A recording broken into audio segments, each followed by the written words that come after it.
sobre a obra.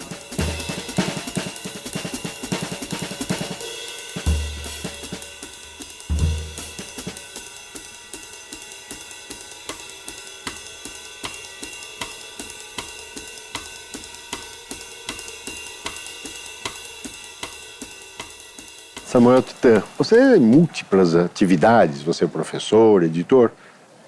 Quem é Samuel Titã hoje? É o mesmo sujeito insone de sempre. E eu sou professor de literatura comparada na USP há 10, 11 anos. E eu venho trabalhando no mundo editorial, como você sabe, há quase 20. Né? Brilhantemente. Isso é você que está dizendo, eu vou aceitar.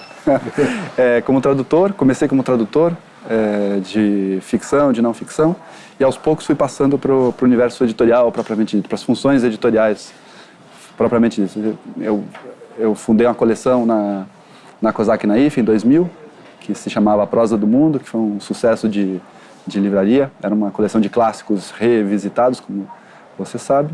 E depois eu passei para outras praias, né?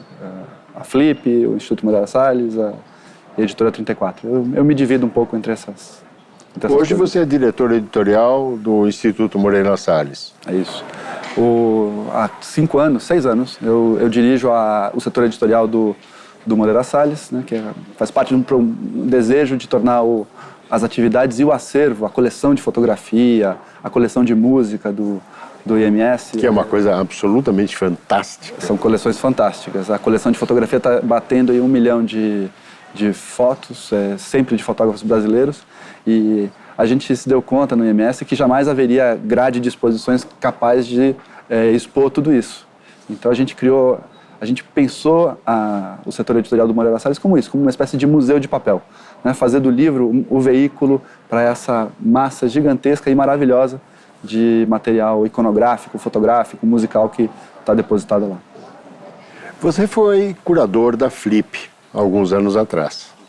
Como é que funciona isso? O trabalho que isso dá, isso é mais fácil, mais difícil do que editar um livro? Eu acho que é muito trabalhoso, talvez mais trabalhoso, em certo sentido, do que editar um livro. Editar um livro é um trabalho de muita dedicação, de muito suor, mas de muito prazer também. É um prazer fazer a Flip, mas é um processo que envolve muita conversa, sobretudo. Né? A ideia de haver um curador supõe que você deseje que a personalidade, que os gostos, que as ideias do curador apareçam no programa final. Ao mesmo tempo, fazer uma feira grande como a Flip supõe conversas, muitas, com os editores, com os livreiros, com os agentes, com os autores. Pressão? Tem muita pressão? Tem pressão, mas eu não diria que a pressão é a principal dificuldade. A principal dificuldade é a coordenação. Ou seja, você tem algumas ideias. No meu caso, eu dirigi o programa da Flip 2005, junto com a minha amiga Ruth Lana. Nós tínhamos certas ideias e algumas dessas ideias tinham que se adaptar às realidades do mercado. Tal autor não vem, tal tradução só fica pronta daqui a 2 anos, tal editor tem uma ideia que parece promissora e é interessante contemplá-la. Então, é um trabalho de conversa, de negociação, no melhor sentido. Claro que há pressões, claro que há os satisfeitos e os insatisfeitos, mas, enfim, isso é do jogo. Tem as surpresas também, né? Tem as surpresas também. Tem as surpresas, as negativas, o autor em que você apostava muito e que é um gênio da escrita e um desastre no palco. E tem o contrário, que é as surpresas realmente gratas. O autor estreante que, no fundo, mostra que tem muito mais fôlego do que já aparecia nesse primeiro livro ou naquele segundo livro. Tem as duas coisas. A mais grata é a da aposta pessoal, do curador, dos curadores, que vem a dar certo e que vem a mostrar toda a sua potencialidade. Para citar um exemplo, eu lembro que nós convidamos o Antônio Carlos Viana, que é um grande contista brasileiro, ainda em plena atividade, é um sujeito tímido, pouco lido por então, e até onde eu consigo ver, foi um dos destaques da Flip 2005, e está em plena atividade. Para mim foi um enorme prazer apostar que aquele sujeito tímido ia ter muita coisa a dizer, e tinha. A educação brasileira vai indo ladeira abaixo, pelo que se lê nos jornais, etc., ela deixa muito a desejar. Isso é ruim para a indústria editorial? É mais ou menos? Isso interfere na indústria editorial? Significa alguma coisa diferente? A decadência da educação, e eu reforçaria, a decadência da educação pública no Brasil, em todos os níveis, do comecinho até a universidade, é uma verdadeira catástrofe. É uma catástrofe nacional, uma catástrofe política, é uma catástrofe econômica e é uma catástrofe editorial. Porque essa decadência, esse derretimento da esfera da educação pública já compromete e vai comprometer muito mais daqui a poucos anos a formação, a entrada em cena de novos leitores. Né? Vale lembrar que não existe indústria editorial sem leitores e leitoras do outro lado. E o que a gente está deixando de fazer é muito simplesmente isso. Perdendo qualidade. Nós estamos deixando de criar leitores de qualidade. A gente pode até ver o número de leitores aumentar. Pode até ser que, em números absolutos, haja mais leitores hoje e haja mais leitores daqui a 10 anos do que há 15 ou 20 anos atrás. O problema é que esses leitores chegam ao universo do livro sem nenhuma formação anterior, sem nenhum trabalho de formação feito ou pelo menos inspirado pela escola. Ou seja, a gente pode talvez esperar que daqui a 10 anos essa massa de novos leitores leia coisas de qualidade cada vez mais duvidosa. Do tipo, você teria alguma sugestão a fazer para aqueles que têm vontade e por alguma razão não têm acesso, ou porque a biblioteca da escola não funciona, ou porque a biblioteca pública está fechada, enfim, alguma sugestão você faria? Para o leitor, para o candidato a leitor, para a candidata a leitora, vale tudo. Vá à biblioteca da escola, vença a timidez, vá à biblioteca pública. Aqui em São Paulo há uma rede razoavelmente extensa de bibliotecas. Vença a timidez, não imagine que o mundo do livro não é para você. Tem um certo temor reverencial. Né? Livro é para quem é cabeça, livro é para quem é mais inteligente do que eu. Não, livro é para todo mundo e o livro é acolhedor. Ele não pede nada, ele não pede que você apresente a carteira na entrada. Basta você pegar e começar a ler. Acho que vá a um sebo, venha à Livraria Cultura, vá à livraria do seu bairro, faça o que for, mas comece a ler, não deixe para amanhã. Ao mesmo tempo, o mercado editorial continua, graças a Deus, continua a oferecer muita coisa de muita qualidade em vários níveis, para muitas faixas etárias. Não existia, há 20 anos atrás, mal existia literatura, lançamentos interessantes para jovens leitores. Né? Você tinha uma espécie de zona vazia entre o livro para criança e o livro para adulto. E hoje já tem mais coisa, hoje tem livro de divulgação científica, hoje tem livro de ficção concebido para o jovem, para o adolescente. Qualidade tem, acho que a primeira coisa é vencer a timidez. A outra coisa não depende da vontade dos leitores e, sobretudo, não depende da vontade dos leitores de menos favorecidos socialmente e economicamente. Falta ação pública, falta biblioteca escolar, falta programa de incentivo à leitura na escola. Falta, sobretudo, eu diria, repor o livro no centro da vida escolar. Muito bem. Nós vamos fazer um rápido intervalo e voltamos já já. Eu acho que esse universo digital, na verdade, é uma máquina de produzir desatenção. Ele é uma máquina de produzir dispersão. Nesse sentido, eu vejo uma espécie de briga no interior mesmo da leitura digital entre a necessidade de absorção e essa convite perpétuo e incessante à distração.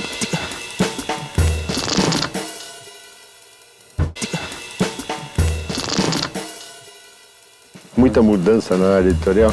Muita, mas e ao mesmo tempo não, né? O livro está sempre morrendo e o livro não morre, né? A mídia está mudando, né? A mídia está mudando. Acho que cada dia mais. O ambiente ao redor do livro mudou muito. Eu lembro da composição, sabe? Por linotipo. O revisor era o cara que compunha, essa palavra está errada. É maravilhoso isso. Não, isso não existe mais. O entorno mudou tudo, né? A indústria, era muito manual. A indústria era manual. Artesanal até. Era artesanal e agora é tudo digital. Mas e ao mesmo tempo o coração está lá, inteirinho, não mudou muito. Samuel, como você vê a indústria editorial brasileira focando na criança, no infantil, no juvenil? Você acha que ela satisfaz, ela oferece bastante coisa, ela é deficitária? Qual é a tua visão como professor até nesse segmento da indústria editorial? Eu acho que Eu acho que a indústria editorial brasileira é mais interessante, mais criativa no domínio infantil. Eu acho que nós passamos de um momento lá, nos anos 80, começo dos anos 90, em que o fundamental do que se lançava para a criança era tradução pura e simples, para o momento em que tem uma criação, tem bolação, tem criatividade, tem experimento em curso no universo do livro infantil. Do lado dos autores e do lado dos ilustradores, do lado dos designers, acho que as boas casas que editam, que fazem seriamente livro infantil, fazem muito bem. Acho que essa parte está bastante bem coberta, com algumas coisas, às vezes, realmente notáveis. Eu acho que o livro juvenil ainda precisa, já progrediu muito, mas acho que ele precisa ainda evoluir. Vou dar um exemplo. Uma parte importante da minha formação de leitor se deu lendo adaptações juvenis de clássicos. Isso saía pela editora Abril. Nós estamos falando dos remotos anos 70 do século passado. Enfim, pré-história, né? Mas tinha uma coleção de grandes aventuras que era primorosa. Eram os grandes clássicos do gênero romanesco adaptados para uma linguagem que um garoto de 8, 9, 10 anos podia ler e curtir. Eu acho que isso um pouco sumiu, esse quinhão sumiu. E foi um pouquinho colonizado pelas essas séries de, enfim, a trilogia daquilo, a tetralogia daquilo mais. Essa porta de entrada do leitor jovem no universo da literatura séria, eu acho que, por exemplo, sumiu. Porque podia reaparecer. Tem exceções. Tem, por exemplo, a linda série de clássicos da editora Zahar, que acho que cumpre isso brilhantemente, né? Está lá uma edição imperdível de O Conde de Monte Cristo, que é um desses livros que fazem a transição da leitura infantil para a leitura adulta. Como é que você vê a digitalização da indústria editorial hoje em dia? Você acha que ela traz mais leitores, faz novos leitores, ela contribui para que as pessoas leiam mais ou afasta o leitor? Como é isso? Eu vou te responder sem nenhuma pesquisa empírica por trás da minha resposta. É importante a sua experiência, a sua visão como editor. A visão desse editor nascido no século XX é de que o livro digital não vai criar novos leitores. Tem uma migração em curso, ela é bastante importante em alguns países, como nos Estados Unidos, ela é menos importante em outros, como na França ou na Alemanha. No Brasil eu não conheço os números, mas a sensação que eu tenho é de que isso não vai contribuir para a formação de leitores. E não vai contribuir, sobretudo, para a ideia de que ler é um ato de formação pessoal. Eu acho que a entrada em cena do livro eletrônico majoritariamente serve a uma visão da leitura como entretenimento, como passatempo. E aí o livro deixa de se distinguir, nessa experiência digital, salvo engano, ele deixa de se distinguir de outras experiências. Mas por que isso acontece? Pelo fato de ser digital, por não ser impresso? Qual é a razão que você enxerga? Por que acontece isso? Para mim, a leitura, sobretudo a leitura literária, supõe a absorção. Supõe um mergulho num universo proposto a você, leitor ou leitora. E eu acho que esse universo digital, na verdade, é uma máquina de produzir desatenção. Ele é uma máquina de produzir dispersão. Nesse sentido, eu vejo uma espécie de briga no interior mesmo da leitura digital entre a necessidade de absorção e essa convite perpétuo e incessante à distração.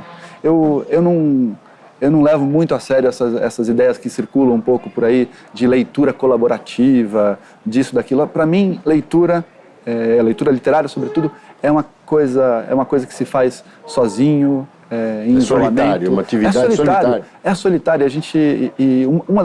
Dos gostos da leitura é descobrir o prazer de estar sozinho. Então, eu desconfio um pouquinho. Mas eu sou um dinossauro, né? Você acha que traduções pesam mais na balança de um editor hoje do que a produção intelectual local, digamos assim? Elas têm um peso maior na decisão de um editor? Por exemplo, Como chegam originais? O que leva você a decidir por título A, título B, título C? Certamente há uma centena na sua mesa para decidir. Que critérios você usa para a decisão de publicar ou não? Acho que o editor de literatura, de ficção, de poesia, no Brasil tenta, e às vezes tenta heroicamente, equilibrar os seus autores nacionais com seus autores internacionais. Tem uma pressão muito forte que vem de fora, que vem das editoras, que vem das agências, para que você, e que vem das próprias editoras, né, brasileiras, para que você constitua o mais rapidamente possível um time de estrelas internacionais, né?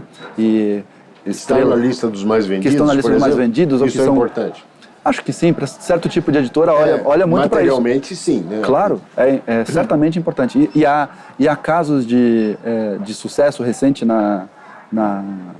no mundo editorial brasileiro que foram construídos observando com muito cuidado e com muita atenção as listas de mais vendidos internacionais.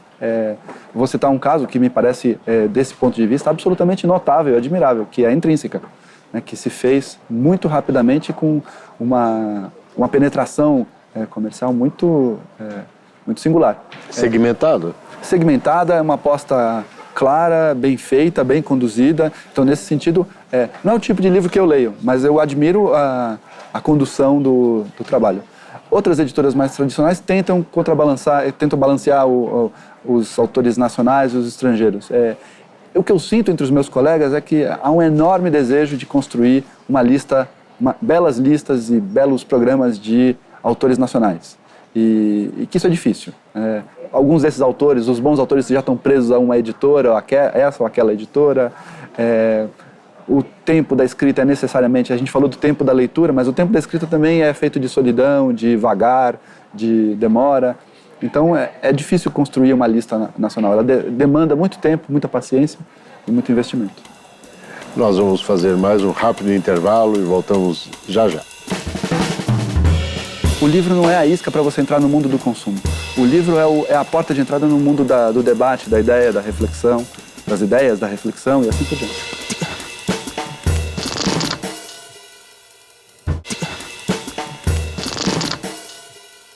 Samuel, um leitor nasce aonde? Como começa o interesse pelo livro? Quem é formador de leitores?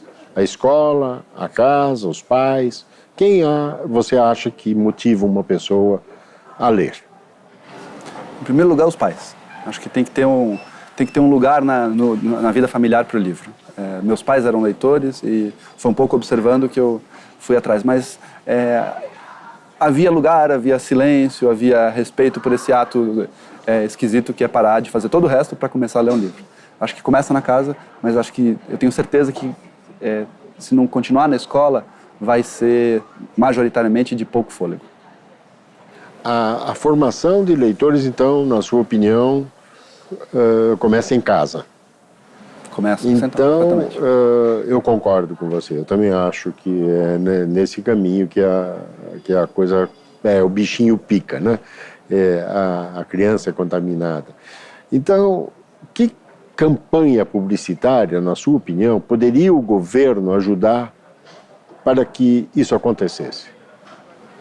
Não sei te dizer, acho que o lugar central para a ação do governo é a escola. Eu acho que, retomando uma coisa sobre a qual a gente falou 2 minutos atrás, eu acho que o livro tem que voltar ao centro da vida escolar. As crianças têm que ir à escola e travar contato com o livro, com todo tipo de livro. Não precisa ser só esse ou só aquele. Mas a vida escolar não pode ser feita de apostila que se desfaz, de folha solta. O livro tem que estar lá, e o livro tem que estar lá sem sacralização. Ele não pode ser um objeto intocável. Ele não pode estar... Existe esse paradoxo no Brasil, né? Escolas públicas que têm boas bibliotecas que ficam trancadas, que ficam fechadas, porque o diretor ou a bibliotecária tem medo que as crianças estraguem os livros. Não, tem que estar lá e tem que estar lá ao alcance da mão. Mas as bibliotecas públicas não abrem nos finais de semana, nem nos feriados. Isso também deveria ser mudado ou não? Tem que mudar e tem que desfazer toda barreira simbólica que possa impedir qualquer pessoa de entrar. Não pode ser sério demais, não pode ser sisudo demais, tem que ser convidativo e tem que ser silencioso. Se você fosse ministro da Cultura, o que você faria como primeira medida? Se você fosse hoje nomeado, o que você iria? Qual seria a sua primeira atitude? Primeiro gesto, primeira... Você diz logo antes de pedir demissão. O que você acha que falta aí? Eu colocaria, pensando no universo editorial, eu colocaria em pauta questões centrais ligadas ao livro. E ligadas, sobretudo, à diversidade do livro. A biodiversidade do mundo editorial, do mundo literário. Eu, por exemplo, poria em discussão, eu não tenho opinião formada e fechada a respeito, mas, por exemplo, eu poria em discussão a questão do preço único do livro. É um assunto que a gente evita, mas que é um assunto digno de discussão. Acabou de ser, é uma experiência francesa e alemã na origem, mas acaba de ser adotada e introduzida em Israel, onde as livrarias, o sistema de livrarias estava completamente se esfacelando, onde o mundo editorial se via cada vez mais estrangulado. Acho que é o tipo de discussão sistêmica que vale a pena abrir e conduzir com seriedade. Qual é a sua opinião nesse sentido? Eu sou simpático ao preço único. Eu acho que ele civiliza a competição. Eu não sou contra a competição, eu acho que o preço único do livro civiliza a competição e torna a competição mais inteligente.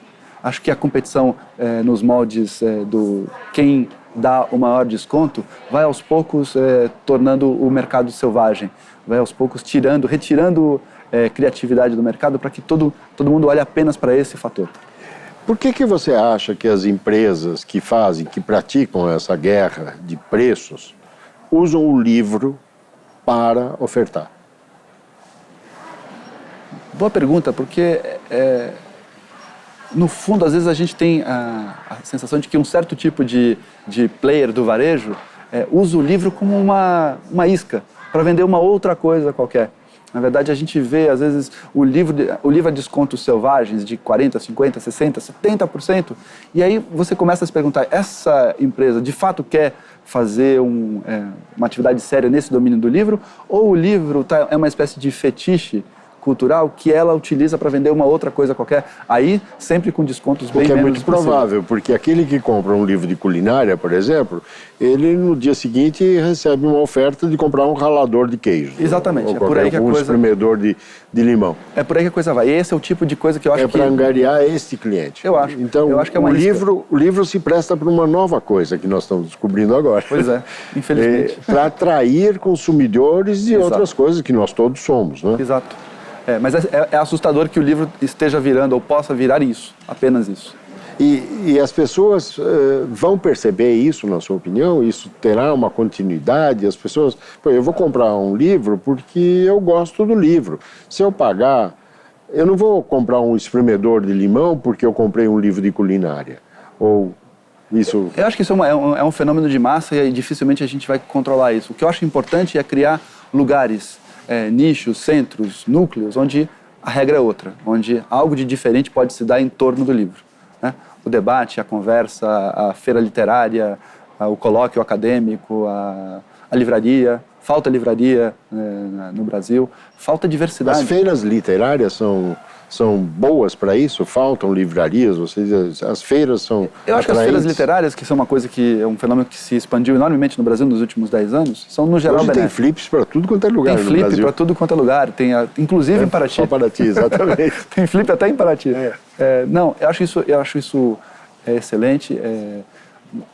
Ao mesmo tempo, a gente leu há pouco tempo notícias preocupantes sobre a feira lá no Rio Grande do Sul, as jornadas literárias, que também estão com o seu futuro Passo Fundo, né? Passo Fundo um pouquinho comprometido, ou talvez seriamente comprometido. Isso é péssimo. A Flip é um super exemplo, mas as jornadas de Passo Fundo são o exemplo, para mim, dos mais bonitos que tem nesse universo. Porque ali se trata realmente de formação de leitores. E se trata da ideia de que o livro não é a isca para você entrar no mundo do consumo. O livro é a porta de entrada no mundo do debate, da ideia, da reflexão, das ideias, da reflexão e assim por diante. Samuel, infelizmente o nosso tempo terminou, mas eu vou fazer um joguinho rápido com você. Vamos lá. Vou pedir para você um personagem. Billy Budd, o marinheiro da novela do Herman Melville. Um título. A Educação Sentimental, do Flaubert. Uma aspas. aspas, vamos ficar no Flaubert, o comecinho do conto mais lindo que ele escreveu, que é Um Coração Simples, e que começa assim. Durante meio século, as burguesas de Pont-l'Évêque invejaram a senhora Aubin, sua criada Félicité. Samuel Titã, muitíssimo obrigado pela sua gostosa entrevista. Eu que agradeço. Valeu. Valeu.